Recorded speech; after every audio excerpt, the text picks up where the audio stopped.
สบายดีมื้อนี้แอดมินเทรดเดอร์อิสระเนาะจะมาแนะนำวิธีการ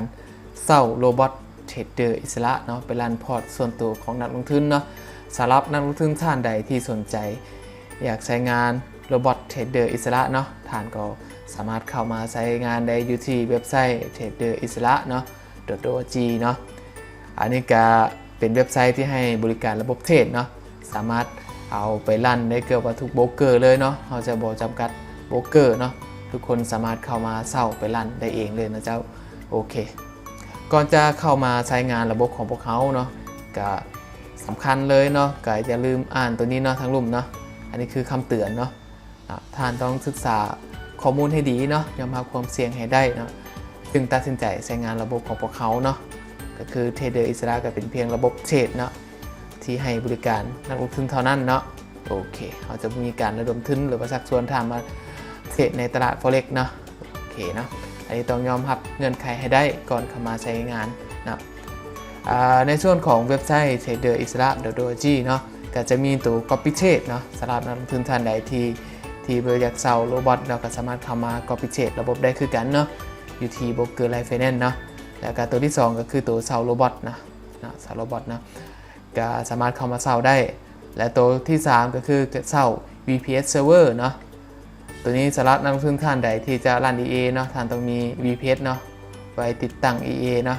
ไว้ติดตั้งMetaTrader 4 MetaTrader 5 โบรกเกอร์ที่เราใช้งานนั่นเนาะก็สามารถเข้ามาลงทะเบียนได้เนาะอันนี้คือขายที่เราแนะนำเนาะท่านก็สามารถลงทะเบียนแล้วก็เซา VPS ได้คือกันเนาะแล้วในส่วนตัวนี้ก็คือเปิดบัญชีเทรดเนาะสำหรับท่านใดที่บ่ทันมีบัญชีเทรดก็สามารถเข้ามาเปิดบัญชีเทรดได้คือกันเนาะอันนี้ทางเราแนะนำโบรกเกอร์ไลฟ์ไฟแนนซ์เนาะเพราะว่าทางเราเป็นพาร์ทเนอร์ให้กับทางโบรกเกอร์ไลฟ์ไฟแนนซ์ก็สามารถสมัครเปิดบัญชีได้คือกันเนาะโอเคแล้วก็ในส่วนตัวนี้ก็คือเกี่ยวกับเทรดเดอร์อิสระเนาะก็สามารถเข้ามาเบิ่งประวัตินักพัฒนาเนาะก็จะมีรายละเอียดดีเทลไว้ให้เนาะประวัติความเป็นมาของเทรดเดอร์อิสระเนาะผู้พัฒนาอะไรไปนะแล้วก็ตัวนี้คือติดต่อเนาะสำหรับท่านใดที่มีปัญหาหรือว่ายังบ่เข้าใจอย่างเนาะก็สามารถสอบถามข้อมูลเพิ่มเติมได้เนาะอยู่หน้าตัวติดต่อนี้เนาะโอเควันนี้เราจะเซาโรบอทเนาะอันดับแรกเลยเนาะก่อนเราจะเซาโรบอทเนาะ1ให้ท่านเข้าสู่ระบบก่อนเนาะหรือว่าลงทะเบียนก่อนเนาะก็สามารถใช้ทางFacebook หรือว่า Gmail ล็อกอินเข้าสู่ระบบก็ได้คือกันเนาะตัวนี้เราจะใช้ Gmail เนาะเข้าสู่ระบบเนาะตัวอย่างโอเคข้าพเจ้าใช้เมลตัวนี้เนาะเข้าสู่ระบบไปเลยเนาะ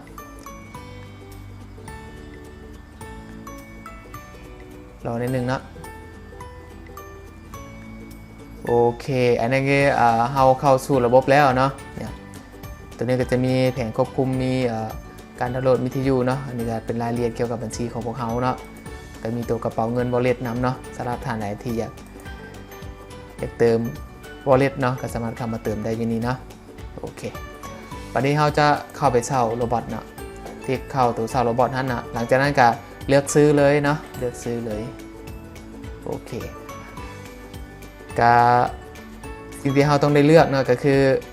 ระยะเวลาในการเซาเนาะเราจะเซาจากเดือนเนาะยกตัวอย่างอันนี้มันมีขั้นต่ำ3 เดือนเนาะเราจะลองตัว3 เดือนก่อนเนาะยกตัวอย่าง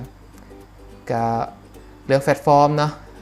เขาจะใช้รันในบัญชีตัวใดเนาะ MTC หรือว่า MT5 เนาะยกตัวอย่างเขาจะใช้ MTC อย่างสิแล้วก็เลือกเวอร์ชันของโรบอทนะอันนี้เขาให้บริการเพียงเวอร์ชันเดียวเนาะโรบอทเทรดเดอร์อิสระเนาะอันนี้ก็จะเป็นรายละเอียดเกี่ยวกับโรบอทเนาะก็มี My FX Book น้ำเนาะก็สามารถเข้ามาเบิ่งได้แล้วก็มีข้อมูลเพิ่มเติมแล้วก็มีรีวิวเนาะถ้าเราใช้งานดีก็สามารถมารีวิวระบบของพวกเขาได้เนาะโอเคหลังจากนั้นก็กดซื้อได้เลยเนาะกดซื้อได้เลยเนี่ยเขาก็เลือกมาแล้วเนาะวันนี้ขั้นเขาจะจ่ายเงินก็สามารถเข้าไปจ่ายเงินก็ได้เนาะขั้นเขาจะเบิ่งกระตาก็กดเบิ่งได้คือกันเนาะคันว่ามีคูปองส่วนลดเนาะก็สามารถใช้คูปองส่วนลดอยู่นี้ได้เนาะแต่ว่าอันนี้เขาบ่ทันอัปเดตคูปองให้เนาะก็ส่วนนี้เขาเปิดบริการเพียงเท่านี้ก่อนเนาะก็สามารถกดดำเนินการจ่ายเงินได้นะอย่างตัวอย่างดูสิปัจจุบันนี้เนาะฮอตหน้าตัวจ่ายเงินเนาะสิ่งที่ท่านต้องใส่ก็คือ เมื่อกี้นี้เราเลือกบัญชีMetaTrader 4เนาะก็ใส่ไปเนาะเราจะใส่โบกใดก็แล้วแต่เนาะอย่างตัวอย่างสมมติว่าบัญชีของข้าพเจ้าเป็นแบบนี้เนาะเรียก ID มันเดี๋ยวเราจะมาเบิ่งเอาบัญชีตัวใดเดี๋ยวเราจะใส่ของ Xnet เบิ่งเนาะอย่างตัวอย่าง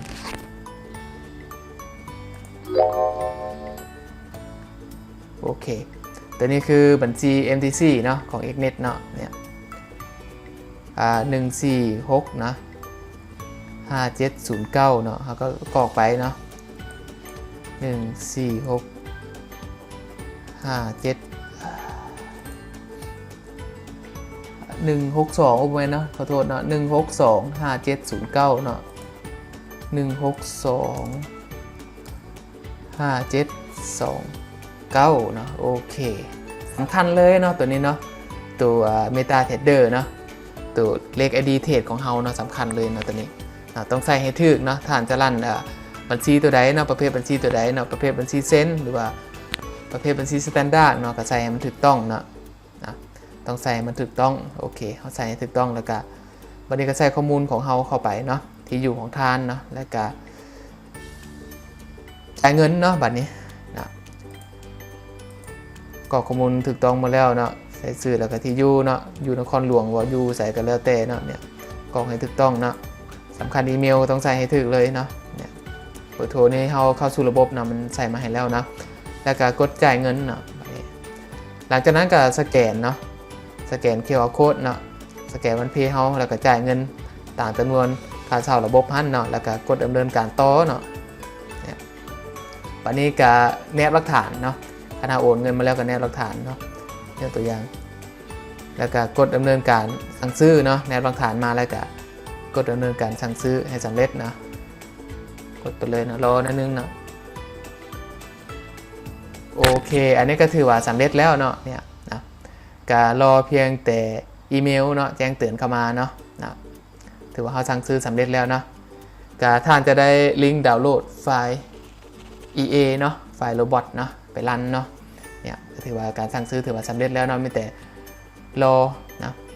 รอเมลเข้าเนาะเดี๋ยวเขาจะเข้าไปลงเมลเขาเนาะยกตัวอย่างนี่เนาะโอเคนี่เลยเนาะมันจะมีเมลเข้าเนาะว่าออเดอร์ที่เขาสั่งซื้อหั่นเนาะเนี่ยบัดนี้สมมุติว่าเราได้ระบบมาแล้วเนาะ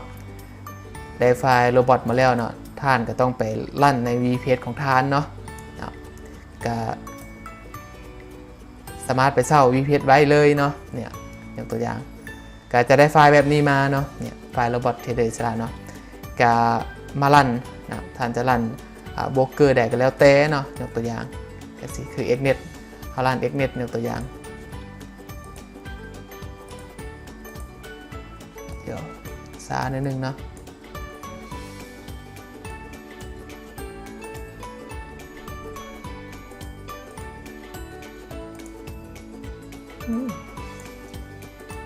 ทีมวิวซะโอเคเนาะคันเขาจะลั่นกับโบมีอย่างเนาะโบมีอย่างเงี้ยเนาะพบตัวนี้ไว้ก่อนซะโอเค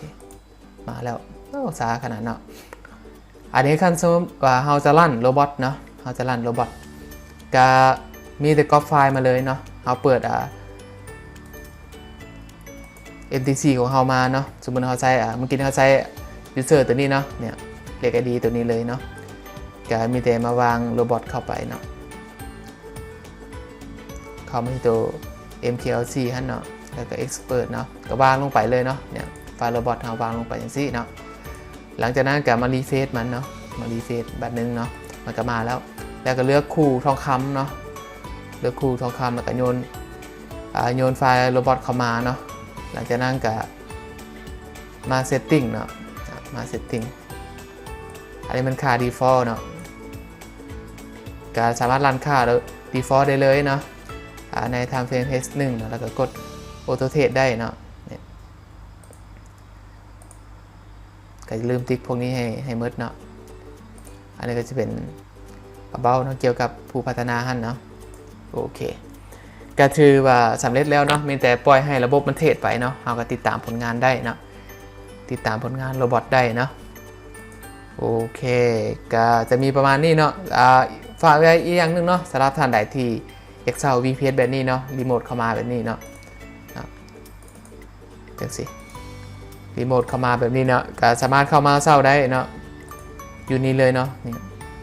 เซา VPS เนาะท่านก็คลิกมาลิงก์ของพวกเขาเนาะแล้วก็เคลียร์เอทเลยเด้อเนาะเคลียร์เอทบัญชีของท่านได้เลยเนาะ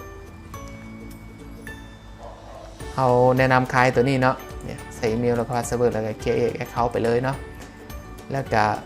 ไปติดตั้ง VPS ได้เลยโอเคก็จะมีประมาณนี้เนาะสำหรับการเซาโรบอทเทรดเดอร์อิสระเนาะสำหรับนักลงทุนท่านใดที่อยากเซาไปรันพอร์ตของท่านเองเนาะก็สามารถเข้ามาเซาได้เลยเนาะก็จะจบคลิปเพียงเท่านี้เนาะขอขอบใจ